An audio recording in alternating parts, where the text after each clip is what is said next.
तो हजरत इब्राहीम अलैहिस्सलाम ने ऐलान किया कि मेरी नमाज सिर्फ और सिर्फ अल्लाह के लिए है, मेरी कुर्बानी सिर्फ और सिर्फ अल्लाह के लिए है, मेरी जिंदगी का हर लम्हा अल्लाह के लिए है।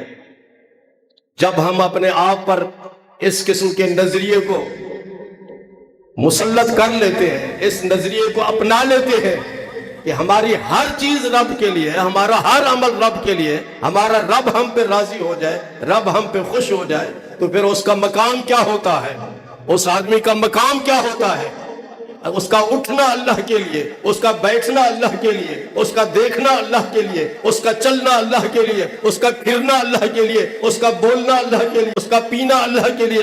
गर्ज है कि उसकी जिंदगी का हर लम्हा अल्लाह की जात के लिए वक्फ हो जाए, तो वो शख्स इस मकाम पे पहुंच जाता है कि सारी कायनात फिर उसकी हो जाती है।